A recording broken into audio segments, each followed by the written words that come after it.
నమస్తే రమగారు. నమస్తే జయ. రమగారు, వరలక్ష్మి వ్రతం శ్రావణ శుక్రవారం, రెండో శుక్రవారం మనం వరలక్ష్మి వ్రతం చేసుకుంటాము. ఈ వ్రతం యొక్క విశిష్టత, పూజా విధానం చాలా సింపుల్, మంచి ఫలితాలనిచ్చే పూజ. ఈ నభోమాసం అంటారు. ఇప్పుడు ఇదేమిటి, వర్షాకాలం కదా. వర్ష ఋతువులో చేసేటువంటి పూజలు చాలా ఫలిస్తాయని చెప్తారు. అందుకని లక్ష్మీ పూజల్ని సరిగ్గా ఈ నెలలో కుదిర్చారు. పైగా ఇంకోటి ఏంటంటే, ఇది శ్రవణ మాసం అంటే శ్రవణ నక్షత్రానికి సంబంధించిన మాసం. ఇప్పుడు లక్ష్మీదేవిని పూజిస్తే విష్ణు ప్రసన్నం కూడా లభిస్తుందని, విష్ణుమూర్తిని పూజిస్తే ఈ నెలలో లక్ష్మీ ప్రసన్నత లభిస్తుందని చెప్తారు. ఓకే. శ్రవణ నక్షత్రం వెంకటేశ్వర స్వామి వారి జన్మ నక్షత్రం. మనకి కథలు చెప్పుకుంటాం కదా పురాణాల ప్రకారం. అయితే ప్రతి సంవత్సరం వస్తుంది. ఏటా వరలక్ష్మి వ్రతం పేరుతోటి, శ్రావణ మాసం పేరుతోటి ఎంత మార్కెట్ జరుగుతుందో. అవును. బంగారాలు కానీ, బట్టలు కానీ, పువ్వులు కానీ, పూజా సామాగ్రి కానీ, ఇళ్ళు క్లీన్ చేసేవాళ్ళు, బాగు చేసేవాళ్ళు, సహాయం చేసేవాళ్ళు కానీ అనకూడదు, కానీ పురోహితులు కానీ అందరికీ బ్రహ్మాండమైన మార్కెట్లు. కొబ్బరికాయల వాళ్ళు, అరటిపళ్ళ వాళ్ళు కూడా సంపాదించుకునే నెల ఇది. ఇక్కడ మొదలు జనవరి తర్వాత మళ్ళీ ఆ జోరు ఇప్పటిదాకా లేదు. అవునండి. శ్రావణం, భాద్రపదం మళ్ళీ కొంచెం సగం రోజులు జోరుగా ఉంటుంది. ఆశ్వీజ కార్తీకాలు ఇంకా చెప్పక్కర్లేదు. కాకపోతే ఎక్కువగా స్త్రీలు బంగారము, బట్టలు కొనుక్కునేది ఈ శ్రావణం. సాధారణంగా బంగారం అంటే లక్ష్మీప్రదమని, లక్ష్మీదేవి అవతారమని, లక్ష్మీ సాన్నిధ్యం ఉంటుందని ఓ చిన్న రూపైనా కొనుక్కుని, చిట్టిది అదైనా కొనుక్కుంటారు. బంగారం కొనుక్కునేందుకు ఇదొక బహానా కింద ఉంటుందనుకో. అవును, బంగారం కొనుక్కోవాలి అని. లేకపోతే బంగారం అమరదు. బంగారం మనకి బతుకునిచ్చేది కదా. ఎప్పుడైనా బంగారం ఉంటే సేఫ్ సైడ్. అందుకని ఇలా చేసుకుంటాం. అయితే ఈ వరలక్ష్మి వ్రతానికి కలశం పెట్టుకుని అమ్మవారిని ఆవాహన చేసి పూజించే విధానం ఒకటి. ప్రతిమని చేసి ప్రతిమా పూజ చేయటం ఒక విధానం. కలశము, ప్రతిమ లేకుండా బంగారం కొని కొత్త బంగారాన్ని పూజించేది ఇంకొకటి. ఈ శక్తియుక్తులు లేని వాళ్ళు, అలవాటు లేని వాళ్ళు ఇంట్లో ఉన్న బంగారంతో ఒట్టి బంగారాన్నే, లక్ష్మీ రూపు కూడా ఉండవలసిన అవసరం లేదు. దానికైనా ఆ బంగారపు వస్తువునైనా పెట్టి పూజించుకోవటం ఒక విధానం. ఎవరెవరి పంధాన్ ప్రకారం, ఆసక్తి అవకాశాల ప్రకారం ఈ నాలుగిట్లలో ఏదో ఒక పద్ధతిని చేసుకోవచ్చు. సువాసిని పూజ కూడా ఒకటి చాలా మంచి ఫలితాన్ని ఇస్తుందంటారు. మన వైపు కొంచెం తక్కువ చేస్తాం. శ్రావణంలో సువాసిని పూజ ఆశ్వీజంలో చేస్తాం, లలితా త్రిపుర సుందరిగా భావించి. ఇప్పుడు ఇక్కడ ఏంటంటే, మనం విరివిగా ఈ నెలంతా కూడా వాయినాలు ఇవ్వటం, తాంబూలాలు ఇచ్చుకోవటం, పళ్ళు పువ్వులు ఇవ్వడం, తర్వాత ఏదైనా వస్తువులు కొని, కుంకుమర్ణలని, ఏదైనా అలంకరణ సామాగ్రి అని ఏదో ఒకటి తాంబూలంలో పెట్టి ఇవ్వడం, చీరలు, రవికల గుడ్డలు అలాంటివి ఇవ్వటం, కొబ్బరికాయలు లాంటి విశేషమైన ఫలదానాలు అద్భుతమైన ఫలితాన్ని ఇస్తాయి. ఈ నెలలో ఎవరికి ఇచ్చినా అది లక్ష్మీదేవికి ఇచ్చినట్టే. ఓకే. ఆమె ప్రసన్నంగా ఉంటుంది కాబట్టి వీటిలో ఏది కుదిరితే అది చేసుకోవచ్చు. బహుశా స్నేహ సంబంధాలు పెంచుకోవటానికి ఇది ఒక మార్గం కదా రమగారు. అంటే ఏమన్నా పబ్లిక్ రిలేషన్స్ అంతే పెంచుకునేందుకు ఇది ఒక మంచి మార్గం. ఎవరింటికైనా వెళ్ళి చుట్టుపక్కల 4 ఇళ్ళకి వెళ్ళి పేరెంటాన్ని పిలవటం, అమ్మవారిని చూసి తాంబూలాలు తీసుకుందరు కానీ రండి అని.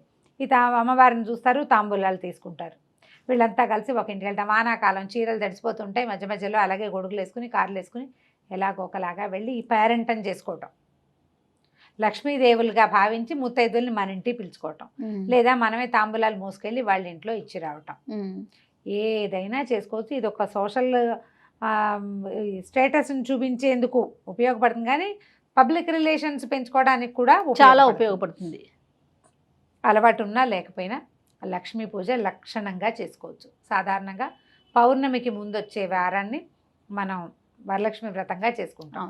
ఈ సంవత్సరం మొదటి రోజే పాడ్యమి నాడే శుక్రవారం వచ్చేసింది. పౌర్ణమి ముందు రోజు అంటే మనం ఈ తర్వాత ఈ 2వ వారాన్ని చేసుకోలేకపోతాం, 3వ వారం కదా అనుకుంటారు కొంతమంది. 3వ వారం సరిగ్గా పౌర్ణమి నాడు వచ్చింది. శ్రావణ పౌర్ణమి మనము జంధ్యాల పౌర్ణమిగా, రాఖీ పౌర్ణమిగా భావిస్తాం. అవును, మనం పూజ చేసుకుంటాం, అప్పుడు అందరికీ రాఖీలు కట్టుకుంటాం. అదొక సోషల్ రిలేషన్స్ అంతే. కాబట్టి 2వ వారాన్ని మనం వరలక్ష్మి వ్రతంగా చేసుకోవచ్చు. మనకు 2వ వారం కుదరదు, ఏమైనా ఇబ్బందులు వస్తాయి, పిల్లలకి ఇబ్బందులు, ప్రయాణాలు, సాగదు, ఏదో సమస్యలు ఉంటే 1వ వారం లేదా 4వ వారం అయినా చేసుకోవచ్చు. సాధారణంగా 3వ వారం మురికి వారం అని, 3వ వారం సాధారణంగా వరలక్ష్మి వ్రతం పెట్టుకోరు. ఏది కుదరలేదనుకోండి, ఏం చేస్తాం? ఏం చేస్తాం, 3వ వారం అయినా పెట్టుకుంటాం, 5వ వారం అయినా పెట్టుకుంటాం. ఈ సంవత్సరం 5 వారాలు వచ్చినాయి కాబట్టి ఏ వారం కుదిరితే ఆ వారం ఈ వరలక్ష్మి అమ్మవారి నోమును నోచుకోవచ్చు. దీనికి పెద్ద విశేషమైన పూజా విధానం ఏమీ లేదు. నిత్యము చేసుకునేటువంటి లక్ష్మీ పూజని మనం షోడశోపచారాలతోటి శ్రీ సూక్త విధానంతో చేస్తే ఈ కాలంలో ఆ మంత్రానికి మంచి బలం అన్నమాట.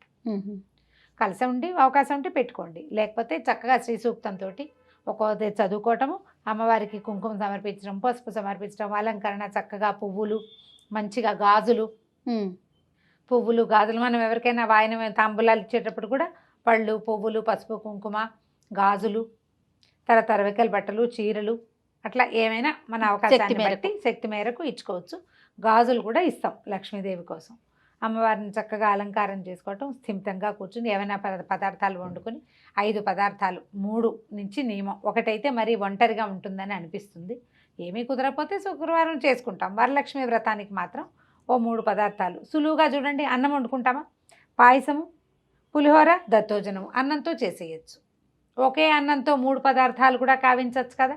అవును, అన్నం వండి పక్కన పెట్టుకుని 3 పదార్థాలు కూడా చేసుకోవచ్చు. వాటితోటి కొంచెం సులువుగా అయిపోతుంది. చాలా మందికి ఈ పద్ధతి అలవాటు ఉంటుంది. అవును, కొంచెం అన్నం వండేసి ఒక గ్లాస్ బియ్యం వండేసి కొంచెం అన్నం తీసి అందులో పాలు పోసి మళ్ళీ ఇంకోసారి ఉడికి బెల్లం కలిపి పరమాన్నం చేసుకుంటాం. కొంత అన్నంలో చిన్న తాలింపు వేసి కొంచెం చింతపండు పులుసు, నిమ్మకాయ రసమో వేసి పులిహోర, కొంచెం అన్నంలో పెరుగు కలిపి కొంచెం తాలింపు వేసి 3 అన్నాలు తయారవుతాయి. అయితే ఏంటంటే వరలక్ష్మి అమ్మవారి లక్ష్మీదేవికి శనగపప్పు అంటే చాలా ప్రీతని చెప్తారు. శనగపిండి, శనగపప్పు. అందుకని మనం మామూలుగా ఏం చేస్తాం, శనగపప్పుతో బూరెలు కానీ, పూర్ణాలు కానీ, లేకపోతే మన శనగపప్పుతో బొబ్బట్లు కానీ, శనగపిండితో బజ్జీలు కానీ, అది కూడా పనికొస్తుంది జయ. అవునా రమ్మగారు? బజ్జీలు కూడా పనికొస్తాయి. వెల్లుల్లి వేయకూడదు అంతే. బజ్జీలు కూడా నివేదనలోకి పనికొస్తాయి. ఇవి కానీ చేసుకోవచ్చు. లేదా శనగపప్పుతోటి వడలు కానీ వేసి నివేదన చేసుకోవచ్చు. 3 అన్న పదార్థాలే, ఎందుకంటే నూనె పెట్టలేమంటే మొన్న పదార్థాలు చేసుకోండి.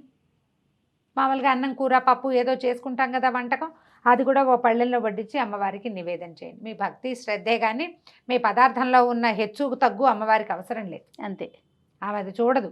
నీకు ఎంత శ్రద్ధ ఉందో, నువ్వెంత భక్తిగా చేసావో, నువ్వెంత తత్పరత కలిగి ఉన్నావో ఆమె యందు, ఆమెకు అదే కావాలి. నువ్వే నాకు దిక్కు అనే భావం నీలో ఎంత ప్రగాఢంగా ఉందో అది చూస్తుంది. ఇది చక్కగా పూజ చేసుకోండి, ప్రసాదాలు చేసుకోండి, నైవేద్యం పెట్టేసేయండి. ఈ మన శ్రావణ గౌరి కాదు, రావట్లేదు. వరలక్ష్మి అమ్మవారి పూజా విధానపు కథ కూడా చాలా చిన్నది. ఇప్పుడు కలశం పెట్టుకునే అలవాటు ఉన్న వాళ్ళు తోర పూజ ఉంటుంది, తోరానికి పూజ చేస్తారు. దారాలు పేని అక్కడ పెట్టడము, ముళ్ళేయటము, ఒక్కొక్క గ్రంథికి ప్రథమ గ్రంథి, ద్వితీయ గ్రంథి, తృతీయ గ్రంథి అంటే ఒక్కొక్క ముడికి పూజ చేసి ఆ తోరాన్ని చేతికి కట్టుకుని శ్రద్ధగా కథ చదువుకోవటమో వినటమో చేస్తాం.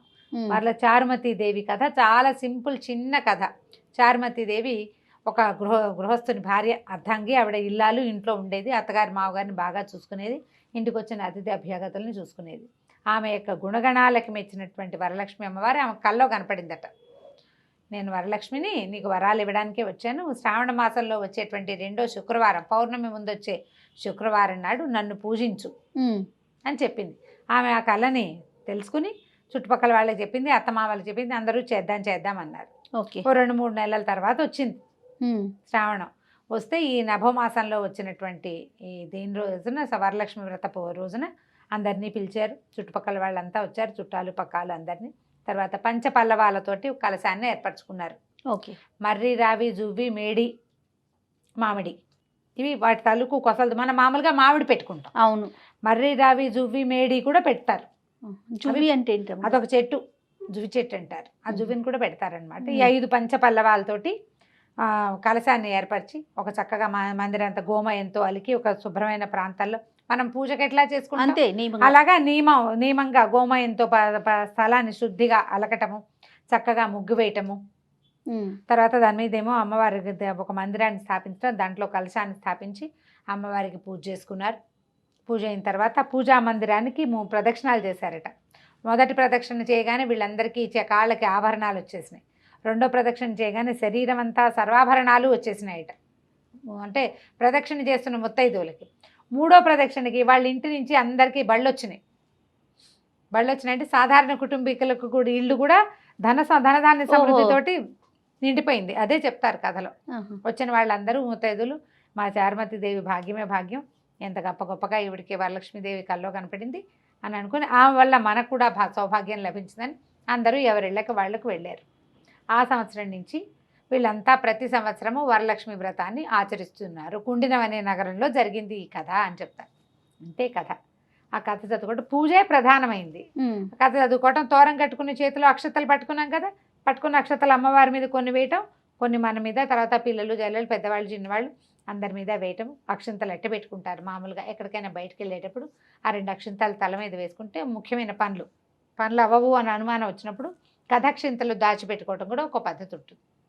అలవాటు ఉంటే ఉంచుకోవచ్చు, జ్ఞాపకం ఉండాలి కదా. అవును. సో ఈ రకంగా వరలక్ష్మి వ్రతాన్ని మనకి ఎలా కుదిరితే అలా ఉపవాసాలు ఉండటం ఇలాంటివి ఏమైనా ఉంటాయి రమ్మగారు? వరలక్ష్మి వ్రతానికి అసలు సువాసిని వ్రతాలకు ఉపవాసాలు ఉండవు జయ. పగలు భోజనము తాంబూలము, రాత్రిపూట ఒక పొద్దే ఏదైనా టిఫిన్ తింటారు. ప్రత్యేకంగా అయితే ఏమీ లేదు. ఆ పగలు ఉపవాసాలు అవి చెప్పరు. ఈ వ్రతాలకి లేవు. అవి కొన్ని ప్రత్యేకమైన వ్రతాల్లో చెప్తారు, పూజ అయ్యేదాకా తినకూడదు అవి ఉంటాయి. దీనికి ఆ నియమం ఏమీ చెప్పరు. అంతే రమ్మగారు. అంతే సింపుల్ పూజ. మీ శక్తియుక్తులను బట్టి, మన ఓపికను బట్టి, అవకాశాన్ని బట్టి సావకాశంగా చేసుకోండి. భయపడద్దు, అనవసరంగా కంగారు పడద్దు. రైట్ అండి. నమస్తే. నమస్తే.